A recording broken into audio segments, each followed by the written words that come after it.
¿A dónde está y hacia dónde va el gobierno? ¿Cómo marcha la batalla cultural? Vamos a hablar con Agustín Laje. Él es escritor, director de la Fundación Faro, referente libertario. Sepan que ayer la Fundación Faro celebró el encuentro Construyendo Libertad con referentes jóvenes de todo el país y reunió a más de 300. Hay muchos que están involucrándose activamente en la difusión y defensa de las ideas liberales, que hay que decir Agustín Laje lo hace desde mucho tiempo, aun cuando estaba de moda ser progre. ¿Cómo te va, Agustín? Mi nombre es Hernán Funes, estamos en Cadena 3 para Rosario y una enorme región. Buen día, gracias por atendernos. ¿Qué tal, Hernán? ¿Cómo estás? Un gusto. Gracias a ustedes por llamarme. Igualmente, gracias por tu tiempo. Estoy leyendo La Nación y Carlos Pañi dice hoy que Milei ha descubierto la llave de la clase media. Alguno diría es el bolsillo, ¿no? Y la estabilización de la economía. Aunque una parte de la Argentina, diga o parezca que no le está pasando bien, y los números pueden marcarlo, otra está comprando autos 0 kilómetro como nunca. Las concesionarias de Rosario esperan superar el 40, tener un 40% de ventas más que el año pasado. Pero dicho esto, Agustín, ¿cómo marcha el rumbo del gobierno para vos? ¿Con la elección de Buenos Aires le encontró la llave de la clase media? A ver, mirá, yo te diría, con la elección de Buenos Aires el gobierno mostró que tiene mano para la política, que ser amateur y ser bueno para la política no son cuestiones irreconciliables. La idea del outsider, que era la idea de Milei, la idea de quien llegaba al poder sin tener ninguna experiencia previa en la gestión del poder, asustaba, o por lo menos era motivo para que la prensa, o para que parte de la prensa, mejor dicho, tratara de agitar fantasmas desestabilizadores en el último año y medio. La idea de no hay rumbo, no hay plan, esto va a volar por los aires, incluso desde la misma campaña. La idea de que con Milei íbamos a tener un dólar en 3.000, en 5.000, incluso llegué a escuchar en 7.000. La idea de que Milei no iba a poder hacer ningún tipo de ajuste fiscal, no iba a poder contener la inflación, iba a generar una recesión desproporcionada, iba a elevar a la estratosfera la pobreza. Hemos escuchado de todo en estos últimos 2 años en Argentina. Lo interesante es que nada de todo lo que escuchamos es lo que pasa actualmente. La economía está marchando bien, la pobreza bajó, el ajuste fiscal logró su cometido fundamental, que era controlar, neutralizar la inflación está a la baja, salimos del cepo, la economía se reactivó, la recesión ya terminó hace rato, la pobreza bajó de un modo histórico, del 55% de la última medición en el 36%. Entonces, claro, la gente evidentemente iba a votar a favor de Milei. La gente vota, entre otras cosas, con el bolsillo. Digo entre otras cosas porque en política hay más factores que el bolsillo. Pero el bolsillo en una sociedad tan castigada como la Argentina es ciertamente fundamental. Entonces, lo que acaba de pasar en Ciudad de Buenos Aires muestra a las claras que en la Argentina hay solo dos fuerzas políticas en pie. El kirchnerismo, por un lado, que lamentablemente sigue en pie, y por el otro lado esta fuerza novedosa, con ideas muy categóricas, muy distintas del macrismo en ese sentido, con una identidad ideológica, yo te diría, más que vigorosa. Bueno, esto se va a dirimir en principio el 7 de septiembre en la provincia de Buenos Aires. Sí, pero Tendremos un round fundamental y luego... Sí. ¿Para vos la fuerza del presidente Javier Milei ya se fagocitó al PRO y no hay otro camino que el acuerdo para la provincia de Buenos Aires con el PRO? Sí, sí, yo creo que ya ha quedado muy claro que Mauricio Macri no tiene el poder que él creía y que mucha gente pensaba que todavía retenía, no lo tiene. Mauricio Macri, alguien dijo ayer una frase estupenda, es un comandante de un ejército sin soldados. El PRO está totalmente desgastado, y está desgastado al menos en tres sentidos, Hernán. Por un lado, en un sentido político, ¿qué tiene para ofrecer el PRO? Yo realmente no podría responder esta pregunta. ¿Qué puede ofrecer? Lo que ofreció el PRO siempre fue una alternativa al kirchnerismo. Está claro que ya no es un instrumento idóneo para enfrentar al kirchnerismo. Por otro lado, estructuralmente, la estructura del PRO dependía al 99% de la ciudad de Buenos Aires, ciudad en la cual no pudieron retener ni siquiera una comuna. Después de 17 años de gobierno, ni siquiera una comuna pudieron retener. No van a tener además el uso y la disponibilidad de la caja, con la cual venían pautando a lo loco para tratar de contener el apoyo de la prensa. Y esto hay que decirlo también, venían pautando como locos. Y por último, no tiene identidad política, hay una dimensión simbológica en la política que el PRO la supo trabajar bien en su momento. El PRO era un partido novedoso, juvenil, fresco, urbano, tecnológico. Nació también con las incipientes redes sociales, se movían como pez en el agua en las redes sociales, eran buenos para eso y terminaron peleándose con la inteligencia artificial y con los memes de Twitter. Entonces el PRO, digamos así, a mi juicio está terminado y ahora vamos a ver, evidentemente van a hacer un esfuerzo por negociar de qué manera se va a las elecciones provinciales en Buenos Aires, pero luego tenemos la madre de todas las batallas, que son las elecciones de octubre, y ahí a mí me parece que la Libertad Avanza va a ir con una identidad más que consolidada. Se entiende. ¿Para vos Adorni fue un respaldo directamente a Milei? Porque es la cara y la voz que todos los días anuncia medidas del gobierno, defiende al presidente, a sus funcionarios. ¿Fue un respaldo a Milei? ¿Una especie de plebiscito? Sí, sin lugar a dudas. Y yo al principio te digo, la verdad, dudaba un poco de la conveniencia de nacionalizar una elección tan local como la de Cava. Para mí, usar un alfil como Adorni en una elección donde se dirimen legisladores porteños me parecía un poco exagerado. Adorni es, sin lugar a dudas, una de las figuras más importantes del gobierno nacional. Pero al final, digamos, quien pensó esta estrategia tuvo toda la razón, porque todo el país miró qué pasaba en las elecciones de Cava y eso marcó el pulso de las elecciones de provincia de Buenos Aires, como las de provincia de Buenos Aires van a marcar el pulso de las de octubre. Lo que la gente votó fue Adorni, que es un hombre totalmente identificado con Milei, y además Milei se puso la campaña al hombro.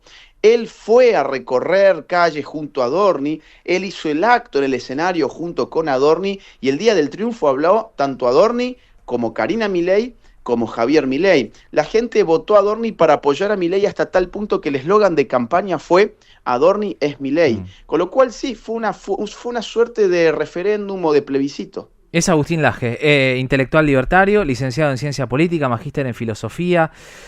¿Cómo va lo que ustedes llaman la batalla cultural? ¿Se está poniendo de moda entre los jóvenes ser libertario? En algún momento estuvo de moda el pañuelo verde y otras tantas corrientes o discusiones públicas en la Argentina. ¿Se está poniendo de moda entre los jóvenes ser libertario?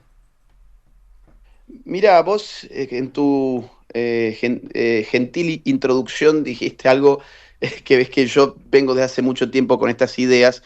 Yo hoy tengo 36 años y yo vengo con estas ideas desde los 15 años, o sea, más de la mitad de mi vida. Y efectivamente, cuando yo era chico, era muy, muy difícil respaldar estas ideas porque éramos 5 personas en toda la Argentina. Eh, y hoy eso ya no es así, no solo en un componente cuantitativo, sino también cualitativo. Hoy las ideas de derechas y las ideas libertarias son mayoritarias entre los jóvenes, después de muchísimo trabajo, y esto no es una opinión en el aire, es que la mayor cantidad de jóvenes en Argentina en las últimas elecciones votó por Javier Milei. Cuando uno mira sociológicamente el votante de Milei, te vas a dar cuenta que la mayor fuerza proviene de las generaciones más jóvenes. La batalla cultural viene muy bien porque no se ha abandonado. Lo que suponían muchos analistas políticos era que Javier Milei, una vez conseguido el poder, iba a dedicarse única y exclusivamente a los asuntos económicos e iba a abandonar las discusiones culturales. ¿Cuáles son las discusiones culturales? Bueno, las discusiones que tienen que ver con lo intangible. Por ejemplo, la historia. El gobierno ha impulsado una serie de esfuerzos para, por ejemplo, contrarrestar la historia del setentismo, que fue, digamos, el gran relato kirchnerista. Por otro lado, el curro de los derechos humanos. Se ha enfrentado todo lo que fue la estafa y la corrupción de Madres de Plaza de Mayo y todos los mercaderes de los derechos humanos que se enriquecieron en la Argentina durante por lo menos 2 décadas. O, por ejemplo, los temas de género. Fíjate vos que una de las cajas más importantes de la política fue el Ministerio de la Mujer, los Géneros y las Diversidades, que tenía más financiamiento que el Ministerio de Justicia, que el Ministerio de Seguridad, etc. ese ministerio voló, se eliminó el primer día. Y las consecuencias dijeron que iban a ser nefastas, que iba a aumentar los asesinatos contra mujeres, y fue todo lo contrario.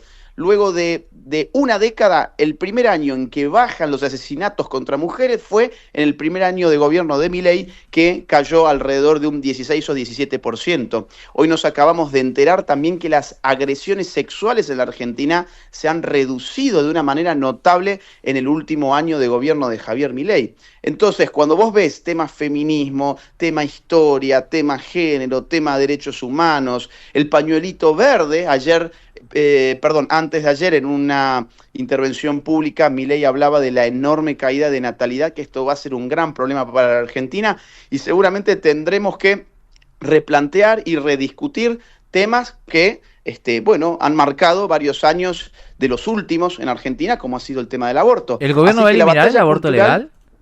¿Va por la eliminación del aborto legal? ¿El gobierno va por la eliminación del aborto legal? Yo eso no te lo puedo asegurar porque yo no soy parte del gobierno. Yo aclaro, y esto es bueno que se sepa, yo no soy funcionario del gobierno, no tengo ningún tipo de rol allí. Ahora, a mí personalmente me parece que en algún momento eso se debería discutir. Y te digo por qué. Porque la Argentina se discutió en el año 2018 y la decisión fue clarísima, fue no. Pero luego, solo 2 años más tarde, con el kirchnerismo en el poder y con todos encerrados por una pandemia, aprovecharon la ocasión para volver a instalar el tema y sin ningún debate nuevo, porque prácticamente no se volvió a debatir porque estábamos todos encerrados, no fue el acontecimiento del 18, fue una cosa totalmente distinta, los diputados levantaron la manito, los senadores levantaron la manito y el aborto se aprobó. Entonces, ojalá, no lo sé, pero ojalá que en algún momento esto vuelva a surgir, y yo estoy seguro que si surge, la historia va a ser bastante distinta. Agustín, ¿hablas con el presidente? Sí, hablo con Javier, Sí, te diría que por lo menos por lo menos una vez por semana nos comunicamos, aunque sea fugazmente, ¿no? Te quiero preguntar cómo está, si te pregunto, ¿te pide consejos o lo aconsejás sobre algún tema en particular? No. Yo, somos amigos desde el año 2015, 2016 más o menos. Hemos conversado muchísimo sobre muchísimos temas. Cuando tengo ocasión de verlo, hablamos sobre distintas cuestiones. Ahora, yo no soy un asesor suyo. Se entiende. No soy un asesor. ¿Qué le dirías a los que creen que a Milei le conviene que Cristina siga en pie? Que es el rival perfecto. Que es exactamente lo contrario. Lo que está tratando de hacer Javier Milei es vencer a Cristina Kirchner. Pero para vencer a Cristina Kirchner, el paso previo era consolidarse como la única fuerza capaz de vencer a Cristina Kirchner. Quienes dicen que a Milei le conviene tener a Cristina Kirchner arriba, en realidad no se dan cuenta que ellos mismos estaban estorbando lo que es una confrontación 1 a 1, para que no se disperse el voto. No, esas especulaciones eran propias de un momento histórico de la Argentina que ya no existe. Esas especulaciones eran propias de, por ejemplo, el contexto del gobierno de Mauricio Macri. Acá hay que terminar con el populismo de una vez. Te digo por qué. Porque queremos que lleguen inversiones extranjeras. Y si Cristina Kirchner está de pie, vivita y coleando, quienes están dispuestos a invertir en Argentina se asustan.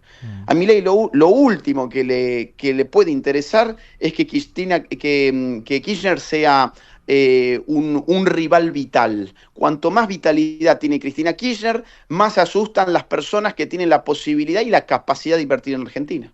¿Hacia dónde va el gobierno? A modo de conclusión. ¿Hacia dónde va? ¿Qué veremos de Javier Milei y del gobierno del presidente Javier Milei hacia 2026 o 2027? Bueno, a modo de conclusión te diría, vamos a octubre. En octubre va a haber una gran disputa por el músculo legislativo. Este gobierno no tiene actualmente músculo legislativo y aún así ha hecho cosas muy importantes. Imagínate que apenas hay 15% de diputados en la Cámara Baja de La Libertad Avanza. En la Cámara Alta tenés apenas 9% de senadores. Con eso es muy difícil sacar leyes. Aún así se han hecho cosas estupendas y ahora en octubre se recomponen esas cámaras parcialmente y La Libertad Avanza puede ganar músculo legislativo. Si gana músculo legislativo, prepárense porque van a venir las reformas libertarias de fondo. las más importantes. A ver, por ejemplo. Bueno, esto es un análisis político mío, insisto, yo no soy vocero oficial de nadie. No, pero, es un análisis político. Pero de alguien que escucha al presidente y que defiende sí. su idea desde hace mucho tiempo, muchísimo antes de que sea presidente. Digo, sí, mucho antes. ¿Cuál es? Reformas laborales, reformas impositivas, es decir, mayores desregulaciones. Va a haber otra forma, otra manera de hacer las cosas con otra velocidad. Y si esto sale bien, y ahí viene, digamos, la última fase, la economía argentina va a volar. Y si la Argentina vuela, que es además lo que ya están estipulando bancos internacionales de los más importantes, desde hace algunos meses incluso, ya están hablando de que la Argentina va a tener lo que hasta hace algún tiempo se llamaban tasas chinas de crecimiento. Y si esto es así, vas a ir al 2027 con un presidente de éxito económico incuestionable en un país acostumbrado al desastre económico. Y vas a haber tenido una recuperación desde la nada, desde el desastre total y absoluto. Hace 2 años estábamos esperando una hiperinflación y ahora estamos hablando de ir a tasas chinas. Entonces, la gente en el 2027, si esta línea de tiempo que estoy intentando trazar se da de esa manera, va a tener la posibilidad de votar a Javier Milei para 4 años más. Y Agustín, 4 años más de Javier Milei va a tener otro músculo legislativo. Y si tiene otro músculo legislativo, las reformas pueden ser aún mayores todavía. Va a haber otro país acá, Hernán. Agustín Laje, gracias por atendernos. Muchísimas gracias. Un fuerte abrazo. Muy buenos días. Gracias a vos. Un gran abrazo. Igualmente, él está en Europa. Es un intelectual libertario que habla habitualmente con el presidente. Nos dijo por lo menos una vez por semana. Y por eso le preguntamos de dónde venimos y hacia dónde va. Lo nuestro no es una valoración. Lo escuchamos a él con la absoluta atención de alguien del que yo sí tengo que remarcar absolutamente su coherencia. Por eso lo dije desde el principio. Agustín Laje era un joven de expresiones libertarias contra el aborto, además, contra el aborto, cuando el aborto o el debate por el aborto estaba de moda en la Argentina, pero más aún entre los jóvenes. Tiene ahora apenas 36 años. Imagínense hace 5, 8, 10. Desde esa coherencia, desde ese conocimiento, intentamos interpretar desde dónde venimos o hacia dónde va, no solamente la figura del presidente, sino el gobierno de todos los argentinos, del que lo votó y el que no también. Hoy es el gobierno de todos los argentinos.